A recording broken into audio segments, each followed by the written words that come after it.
నమస్కారం ADB news కు స్వాగతం. ముందుగా హెడ్లైన్.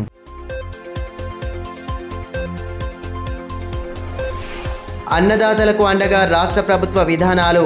ఎకరానికి 14 క్వింటాళ్ల జొన్న కొనుగోలు చేస్తున్నట్లు మంత్రి సీతక్క వెల్లడి. మార్కెట్ యార్డ్లో జొన్న కొనుగోలు కేంద్రం ప్రారంభం. దివ్యాంగులకు ఉపకరణాల అందచేత.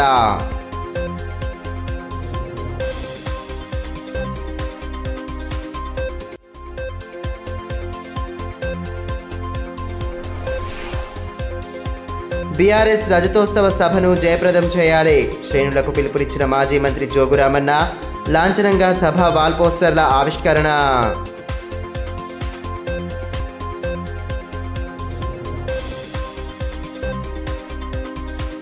రైతులు పండించిన పంటలను పూర్తి స్థాయిలో కొనుగోలు చేసేలా ప్రభుత్వం ప్రత్యేక దృష్టి సారించిందని మంత్రి సీతక్క అన్నారు. శనివారం మార్కెట్ యార్డ్లో ఏర్పాటు చేసిన జొన్న కొనుగోలు కేంద్రాన్ని మంత్రి ప్రారంభించారు. తొలి రైతును సత్కరించి తూకం యంత్రాలకు పూజలు చేశారు. అనంతరం వ్యవసాయ రంగానికి ప్రభుత్వం తగు ప్రాధాన్యతను ఇస్తూ రైతులు ఇబ్బందులు పడకుండా అన్ని చర్యలు తీసుకుంటుందని మంత్రి తెలిపారు. రైతు పండించిన ప్రతి పంటను రాష్ట్ర ప్రభుత్వం కొనుగోలు చేస్తోందని, రైతులు ఆందోళన చెందవలసిన అవసరం లేదని రాష్ట్ర మంత్రి సీతక్క అన్నారు. శనివారం ఆదిలాబాద్ మార్కెట్ యార్డులో జొన్నల కొనుగోలు కేంద్రాన్ని మంత్రి ప్రారంభించారు. మార్క్ఫెడ్ సౌజన్యంతో గుడిహట్నూర్ PACS ఆధ్వర్యంలో జొన్నల కొనుగోలు కేంద్రాన్ని ఏర్పాటు చేశారు. కలెక్టర్ రాజర్షీషా, ఎంపీ గోడం నగేష్, ఎమ్మెల్యే పాయల్ శంకర్లతో కలిసి కొనుగోళ్లను మంత్రి ప్రారంభించారు. ముందుగా తూకం యంత్రాలకు పూజలు చేసి జొన్నలను తూకం చేశారు. అనంతరం తొలి రైతును సత్కరించారు. రైతు సంఘం నేతలు పలు సమస్యలపై మంత్రికి వినతి పత్రం అందించగా వాటి పరిష్కారానికి సానుకూలంగా స్పందించారు. కార్యక్రమంలో MLC దండెవిఠల్, DCCB chairman Addi Bhoja Reddy, అదనపు కలెక్టర్ శ్యామలాదేవి, మార్క్ఫెడ్ DM ప్రవీణ్ తదితరులు పాల్గొన్నారు.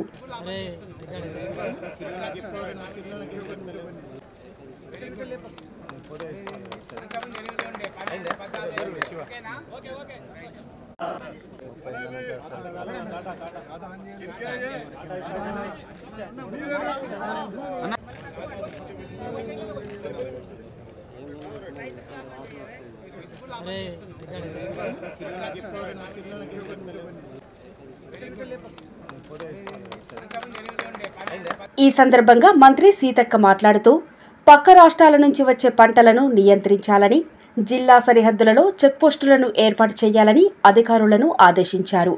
కొనుగోలు కేంద్రాల్లో రైతులకు ఎటువంటి ఇబ్బంది తలెత్తకుండా చూడాలని సూచించారు. ఇతర జిల్లాలతో పోల్చుకుంటే ఆదిలాబాద్లో ప్రత్యేక పరిస్థితులుంటాయని, ఇక్కడ జొన్న, పత్తి పంటలు అధికంగా సాగు చేస్తున్నారని తెలిపారు. స్థానిక పరిస్థితులను బట్టి ఎకరానికి 14 క్వింటాల జొన్నలను కొనుగోలు చేస్తున్నామని పేర్కొన్నారు. పరిమితి పెంచడంతో పక్కనే ఉన్న మహారాష్ట్ర నుండి కూడా జొన్నలు వచ్చే అవకాశాలున్నాయని, కలెక్టర్, SP ప్రత్యేక బృందాలు ఏర్పాటు చేసి ఇతర రాష్ట్రాల నుండి జొన్నలు రాకుండా చూడాలని పేర్కొన్నారు. లక్ష్యంతో మన రాష్ట్ర ప్రభుత్వం, మరి ముఖ్యమంత్రి గారు, అదేవిధంగా సంబంధిత వ్యవసాయ శాఖ మంత్రి, మరి అదేవిధంగా సివిల్ సప్లై శాఖ మంత్రి కూడా ఎప్పటికప్పుడు రైతులు పండించేటువంటి పంటల విషయంలో మరి జాగ్రత్త తీసుకుంటా ఉన్నాం. ఈరోజు మన ఆదిలాబాద్ జిల్లాలో ఒక ప్రత్యేక పరిస్థితి. రాష్ట్రం అంతా వరిధాన్యం ఎక్కువ పండించిన ఇక్కడ మాత్రం మరి జొన్న, అదేవిధంగా పత్తి, మరి ఇట్లాంటి పంట పండిస్తూ ఉన్నారు. దీన్ని దృష్టిలో పెట్టుకొని ఇక్కడ భూముల యొక్క వ్యవసాయానికి సంబంధించినటువంటి అనుకూలతను దృష్టిలో పెట్టుకొని రైతులకు గిట్టుబాటు ధర అందిస్తూ వారు పండించినటువంటి పంట కూడా గతంలో 8, 10, 12 కిలోల వరకే ఉండేది. కానీ మన ప్రభుత్వము ఈరోజు 14 క్వింటాల వరకు కూడా ఒక్కొక్క రైతు దగ్గర కొనుగోలు చేయడానికి జీవో ఇవ్వడం జరుగుతూ ఉంది. రాబోయే కాలంలో కూడా ఎలాంటి ఇబ్బందులు జరగకుండా మేము తప్పకుండా చర్యలు తీసుకుంటాం. అన్నీ ముఖ్యంగా బయట బార్డర్స్ ఏదైతే ఉందో మహారాష్ట్ర నుంచి పెద్ద ఎత్తున ఇటు వస్తూ ఉంది. స్పెషల్గా కలెక్టర్ గారు, SP గారు ఒక టీం వేసి మన రైతులే మనం సంపూర్ణంగా కొనే విధంగా మనం బాధ్యత తీసుకుందాం.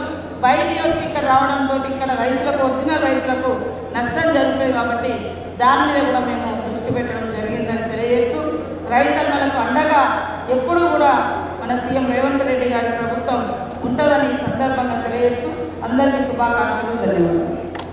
అదేవిధంగా ఎంపీ నగేష్ మాట్లాడుతూ జిల్లాలో వాతావరణ ఆధారిత పంటలు ఎక్కువగా వేస్తారని తెలిపారు. ప్రభుత్వాలు రైతులకు అండగా మద్దతు ధరలు కల్పించేలా కొనుగోలు కేంద్రాలను ఏర్పాటు చేస్తుందన్నారు. రైతులు దళారులను ఆశ్రయించకుండా ప్రభుత్వ కొనుగోలు కేంద్రాలను సద్వినియోగం చేసుకోవాలని సూచించారు.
దివ్యాంగులు ఆత్మస్థైర్యంతో రాణిస్తూ అన్ని రంగాల్లోనూ ముందుండాలని రాష్ట్ర మంత్రి సీతక్క సూచించారు. పట్టణంలోని ఇందిరా ప్రియదర్శిని మైదానంలో శనివారం దివ్యాంగులకు ఉపకరణాల పంపిణీ కార్యక్రమాన్ని ఏర్పాటు చేయగా మంత్రి ముఖ్య అతిథిగా హాజరయ్యారు. ఈ సందర్భంగా దివ్యాంగులకు అవసరమైన ఉపకరణాలను అందజేశారు. దివ్యాంగులు ఆత్మస్థైర్యంతో ముందుకు వెళ్తూ అన్ని రంగాల్లోనూ రాణించాలని రాష్ట్ర మంత్రి సీతక్క సూచించారు. శనివారం పట్టణంలోని ఇందిరా ప్రియదర్శిని స్టేడియంలో ఏర్పాటు చేసిన దివ్యాంగులకు సహాయ ఉపకరణాల పంపిణీ కార్యక్రమంలో ఆమె ముఖ్య అతిథిగా హాజరయ్యారు. ఈ సందర్భంగా దివ్యాంగులకు వీల్చైర్లు, బ్యాటరీ సైకిళ్లు ఉపకరణాలను పంపిణీ చేశారు. బ్యాటరీ ట్రైసైకిళ్లను అందజేసి వాటిని సద్వినియోగం చేసుకోవాలని సూచించారు. కార్యక్రమంలో MP Nagesh, MLA Payal Shankar, collector Rajasesha, SP Akhil Mahajan, MLC Dande Vithal, DCCB chairman Addi Bhojareddy, DWO Milka, అధికారులు, దివ్యాంగుల సంఘాల నేతలు పాల్గొన్నారు.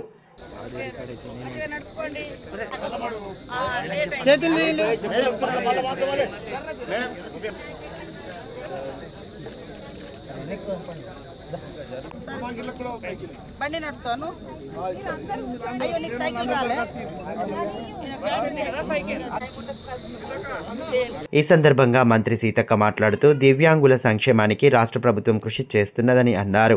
దివ్యాంగులకు కేటాయించిన సంక్షేమ పథకాలను వారి పేరిటనే అమలు చేస్తామని హామీ ఇచ్చారు. దీంతో వారికి ఆర్థిక భరోసా కలుగుతుందని పేర్కొన్నారు. దివ్యాంగులకు విద్యా, ఉపాధి రంగాలలో రిజర్వేషన్లు అమలు చేస్తున్నామని, వారి సంక్షేమం కోసం ఈసారి 50 కోట్లు కేటాయించామన్నారు.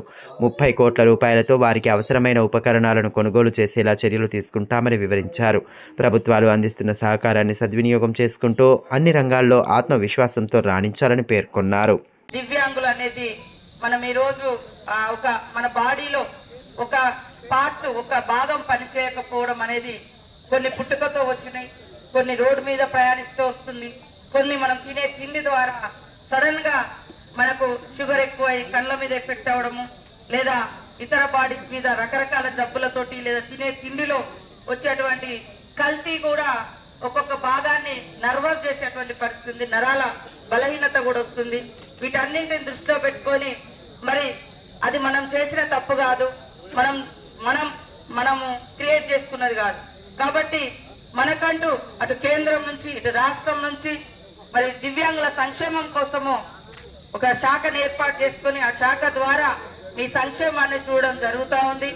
దానిలో భాగంగానే ఈరోజు మరి సెంట్రల్ సపోర్ట్ తోటి ఈరోజు ఇక్కడ లోకల్ సంక్షేమ శాఖ ఆధ్వర్యంలో మరి ఆలింకోం ద్వారా ఈ యొక్క ఐటమ్స్ ను, పరికరాలను ఇవ్వడం జరుగుతూ ఉంది. అదే కాకుండా ఇందాక వీరే గారు చెప్పినట్టుగా మరి వెల్ఫేర్ లో ఇల్లులు కూడా లేనటువంటి వాళ్ళకి కానీ ఇతర సంక్షేమంలో ఒక 5% మీ పేరు మీదనే మీకు ఇవ్వడం జరుగుతుంది. సార్ ఇచ్చేటువంటి ఇల్లులు కూడా దివ్యాంగ సోదరులు ఉంటే వాళ్ళ పేర్ల మీదనే ఇవ్వండి. ఆ కుటుంబంలో ఒక కుటుంబానికి ఇచ్చేటప్పుడు ఆ ఇంట్లో దివ్యాంగుడు ఉంటే ఆయన పేరు మీద ఇవ్వడం బెస్ట్.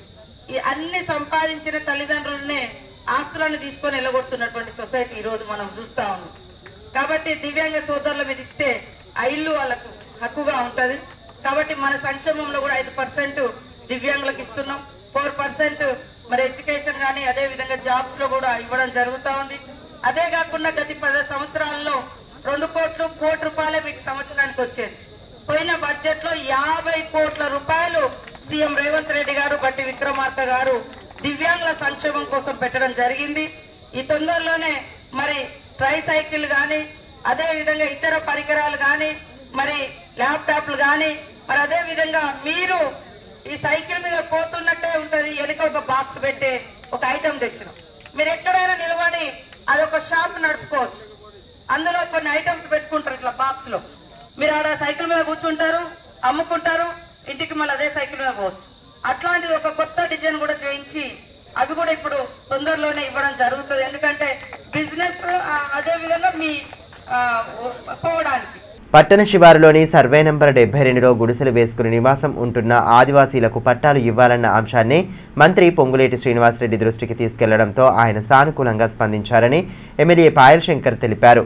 తమ సమస్యలను మంత్రి దృష్టికి తీసుకెళ్లడం పట్ల తుడుందెబ్బ ఆధ్వర్యంలో ఎమ్మెల్యేను నేతలు సత్కరించారు. కార్యక్రమంలో తుడుందెబ్బ రాష్ట్ర కార్యనిర్వహణ అధ్యక్షులు గోడం గణేష్, కొమరం భీం కాలనీ నిర్వహణ సభ్యులు మనోజ్, నాయకులు సలాం వరుణ్, ఆత్రం గణపతి తదితరులు పాల్గొన్నారు. ఈ సందర్భంగా ఎమ్మెల్యే పాయల్ శంకర్ మాట్లాడుతూ ప్రభుత్వ భూమిలో ఏండ్లుగా నివాసం ఉంటున్న ఆదివాసీలకు పట్టాలు ఇవ్వాలని అన్నారు. ప్రభుత్వ భూమని రికార్డుల్లో ఉన్నప్పటికీ ప్రైవేటు వ్యక్తులు తమ భూమి అంటూ కోర్టును ఆశ్రయించారని పేర్కొన్నారు. అడ్వకేట్ జనరల్తో కేసు వాదించి త్వరగా పరిష్కారం చూపాలని మంత్రిని కోరడంతో ఆయన సానుకూలంగా స్పందించారని వివరించారు.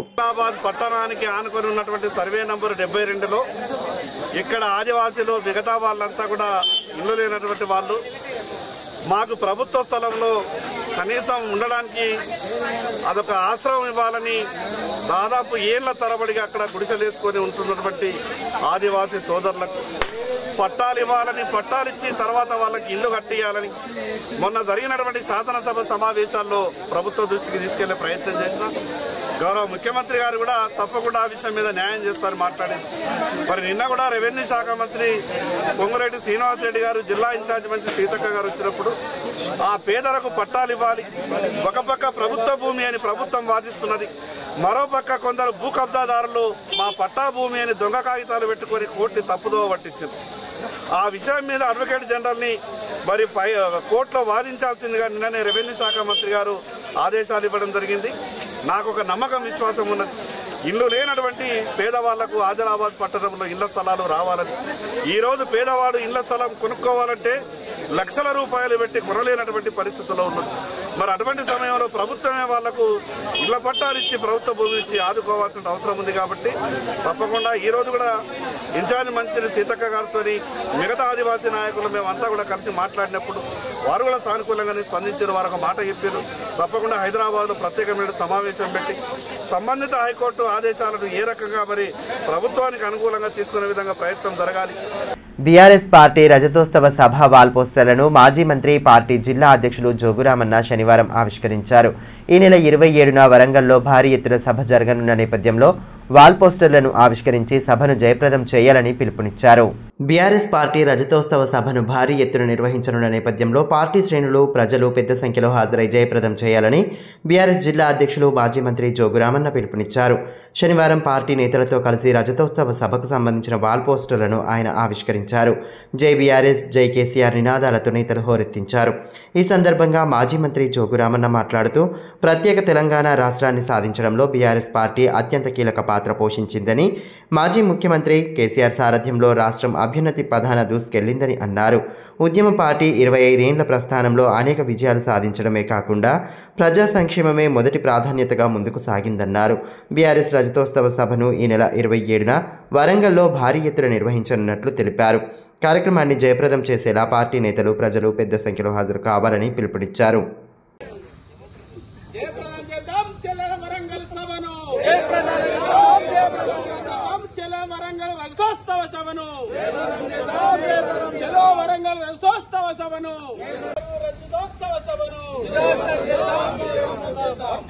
కేసీఆర్ గారి నాయకత్వం, వర్ధిల్లాలి కేసీఆర్ గారి నాయకత్వం, జోగురామన్న గారి నాయకత్వం, జోగురామన్న గారి నాయకత్వం, జోగురామన్న గారి నాయకత్వం.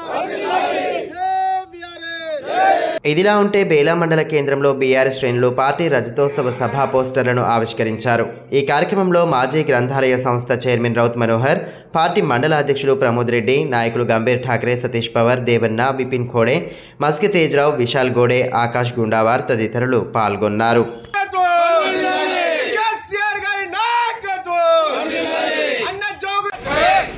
रामन्ना साहब आगे बढ़ो, हम तुम्हारे साथ हैं। रामन्ना साहब आगे बढ़ो, चलो वरंगल, चलो जय तेलंगाना, जय तेलंगाना. తాంసీ మండల కేంద్రంలో ఏర్పాటు చేసిన జొన్నల కొనుగోలు కేంద్రాన్ని బోత్ ఎమ్మెల్యే అనిల్ జాదవ్ ప్రారంభించారు. రైతులు పండించిన మొత్తం పంటను ప్రభుత్వం కొనుగోలు చేయాలని ఈ సందర్భంగా ఎమ్మెల్యే డిమాండ్ చేశారు. అన్నదాతలకు ఇబ్బందులు కలగకుండా అన్ని చర్యలు చేపట్టాలని పేర్కొన్నారు.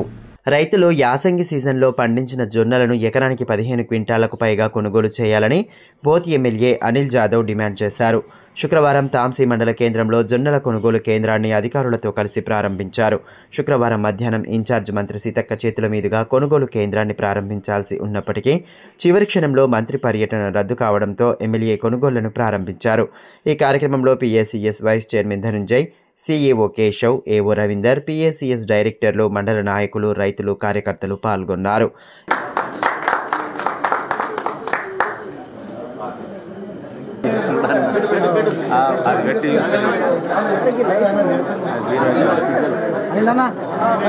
ఈ సందర్భంగా ఎమ్మెల్యే అనిల్ జాదవ్ మాట్లాడుతూ పంట దిగుబడి పెరిగిన నేపథ్యంలో ప్రభుత్వం ఎకరానికి 15 క్వింటాలు కొనుగోలు చేయాలన్నారు. ఇప్పటికే రైతు రుణమాఫీ, రైతు భరోసా పథకాల ఫలాలు రాక రైతులు ఇబ్బందుల్లో ఉన్నారని అన్నారు. వెంటనే ప్రభుత్వం 15 క్వింటాలు కొనుగోలు చేసేలా చర్యలు చేపట్టాలని, లేని పక్షంలో రైతుల తరపున ధర్నాలు చేస్తామని హెచ్చరించారు.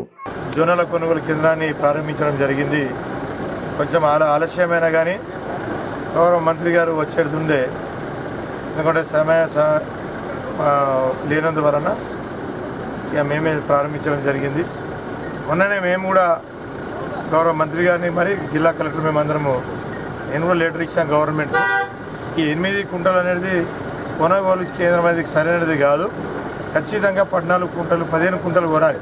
యాక్చువల్ అయితే మేము 20 కుంటలు కొనాలని చెప్తున్నాం, కానీ కనీసం 20 కుంటలు కాదు 15 కుంటలన్నా కొనాలని చెప్పేసి మేము డిమాండ్ చేస్తా ఉన్నాం ప్రభుత్వాన్ని. ఎందుకంటే 8 కుంటలు కొంటే మరి మిగతా పండించినటువంటి పంటను ఏదైతే రైతులు ఎక్కడ అమ్ముకోవాలి, అది కరెక్ట్ పద్ధతి కాదు అని చెప్పేసి మేము అన్నాం. కాబట్టి ఖచ్చితంగా మేము కూడా అనుకుంటా ఉన్నాం. ఎందుకంటే తొందరలోనూ కూడా 15 కుంటలు కూడా కొనుగోలు చేయొచ్చు ప్రభుత్వం కూడా.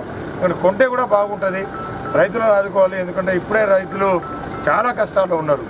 ఇటు రైతు బంధు రాక, ఇటు రుణమాఫీ సరిగా కాక, ఇవన్నీ చాలా ఇబ్బందుల్లో ఉన్నారు. కాబట్టి కనీసం పంటనైనా సరిగా కొనాలని చెప్పేసి మేము ప్రభుత్వాన్ని డిమాండ్ చేస్తూ ఉన్నాం. కాబట్టి ఖచ్చితంగా 15 కుంటలైనా కొనాలని చెప్పేసి మేము డిమాండ్ చేస్తాం. మొదటి ప్రాధాన్యతగా అర్హులైన లబ్ధిదారులకు ఇందిరమ్మ ఇళ్లు అందనున్నాయని, ఆయా గ్రామాలలో ఇందిరమ్మ కమిటీ ద్వారా ఎంపిక చేస్తారని బేలా ఎంపీడీఓ మహేందర్ కుమార్ అన్నారు.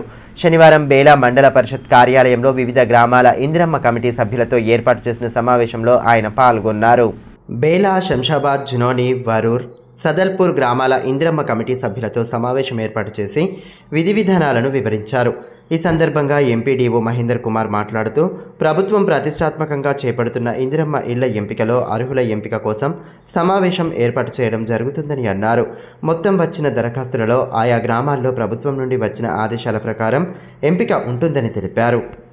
క్లస్టర్ వైజ్గా మీటింగ్లు ఏర్పాటు చేయడం జరుగుతుంది.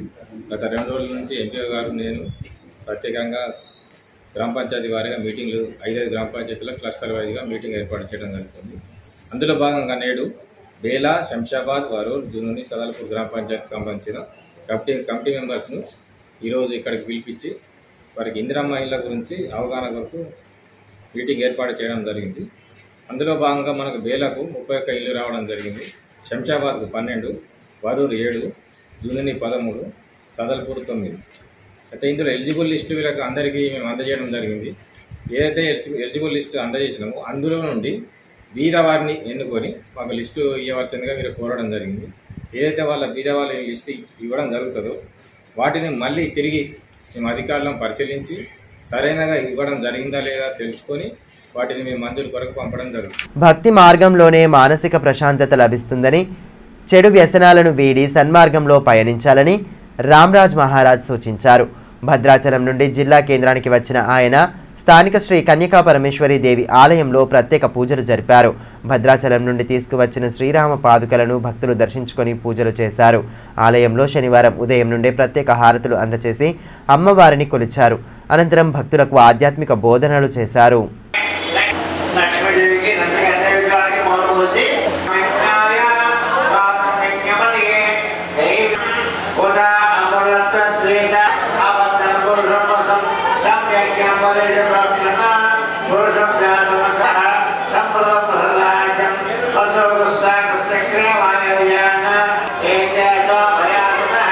ఆశ్రమ్ బాపూజీ జన్మదినం సందర్భంగా పట్టణంలోని శ్రీ మురళీకృష్ణ ధ్యాన మందిరంలో వేడుకలను ఘనంగా జరిపారు. ఉదయం నుండే ఆలయంలో ప్రత్యేక పూజలు చేశారు. ఆశ్రమ్ బాపూజీ చిత్రపటం వద్ద పూజలు నిర్వహించారు. అనంతరం భజన బృందం సభ్యులు భక్తి గీతాలను ఆలపించారు. దీంతో ఆలయ ప్రాంగణం వద్ద ఆధ్యాత్మిక శోభ సంతరించుకుంది. కార్యక్రమంలో భక్తులు పొచ్చయ్య, మురళి, సత్యం, నర్సింగ్ తదితరులు పాల్గొన్నారు.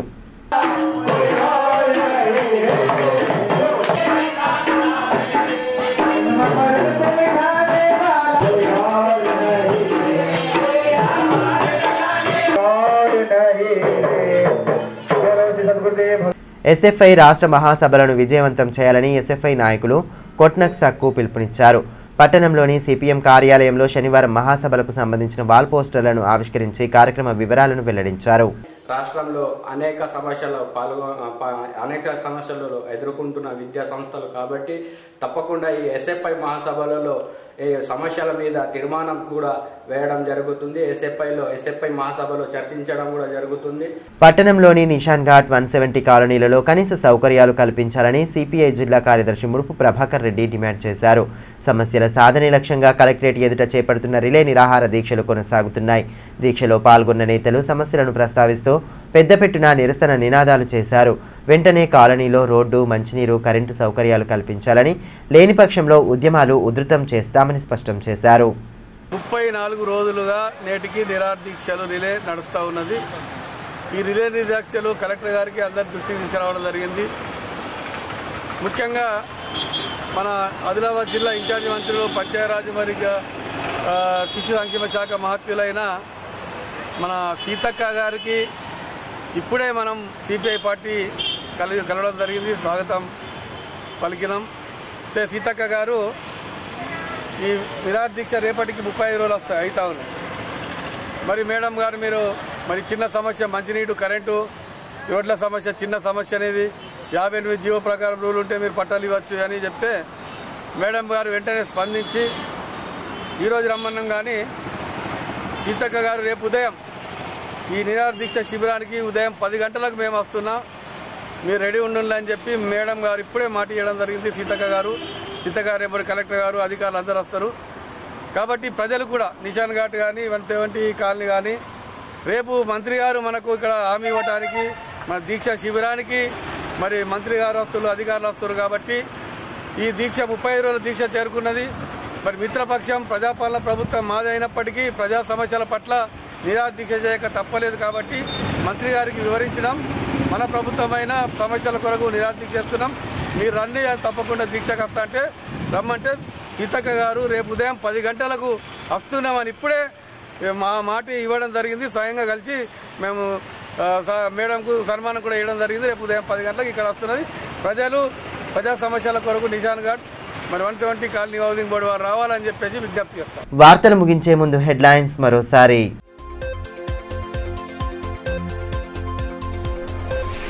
అన్నదాతలకు అండగా రాష్ట్ర ప్రభుత్వ విధానాలు. ఎకరానికి 14 క్వింటాళ్ల జొన్న కొనుగోలు చేస్తున్నట్లు మంత్రి సీతక్క వెల్లడి. మార్కెట్ యార్డ్లో జొన్న కొనుగోలు కేంద్రం ప్రారంభం. దివ్యాంగులకు ఉపకరణాల అందచేత.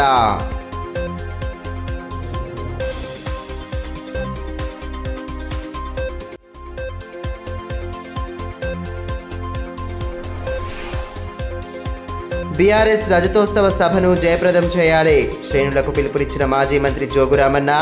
లాంఛనంగా సభ వాల్ పోస్టర్ల ఆవిష్కరణ.